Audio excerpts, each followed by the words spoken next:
Hello everyone, thank you for joining me and welcoming those of you who live in Kansas or who may be thinking about buying a home or refinancing one in Kansas. Want to talk to you about getting approved for an FHA loan. So there are many reasons and benefits that FHA loans offer to you, and one of them is that you can qualify for the mortgage with a lower credit score. While conventional loans require 620, you can get an FHA loan with just 3.5% down at 580 credit score or better.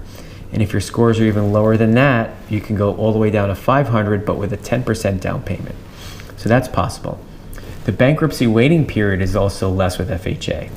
So you can get an FHA loan just 2 years after Chapter 7, and it's possible to get an exception. We've helped people to get an exception before because of extenuating circumstances where you don't have to wait the full 2 years. In Chapter 13, only 12 months into your payment schedule, we can help you to get an FHA loan. You will have to document your income for the past 2 years using W-2s and tax returns. If you're self-employed, just your tax returns. You're going to need to provide your documentation of insurance when you're buying a house. You have to show that you've got insurance paid up for the first year. You're going to need to have mortgage insurance, which is different than homeowners insurance. So FHA's version of PMI is the mortgage insurance, and so there's going to be an upfront premium of 1.75%, and then you're going to have a monthly payment tied into your mortgage payment also, and that's going to be mandatory with every FHA loan, no matter how much you put down. You should also know that the maximum debt to income ratio, which is great for FHA, is going to be up to 56.9%. Now that's up to the lender's discretion as to whether they want to go that high. There will be maximum FHA loan limits in every county in the state of Kansas.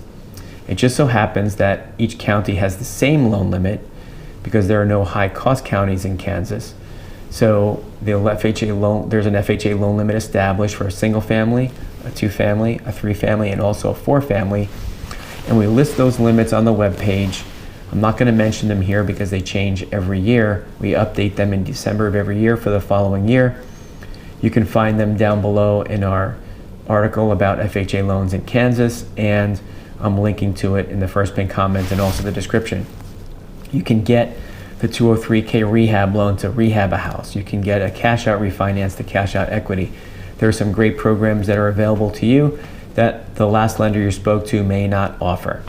So if you want to speak to someone now, just visit us down below in the first pinned comment and also the description. We'll answer your questions. We'll help you to get pre-approved. Thank you for watching, everyone, today, and we'll see you next time.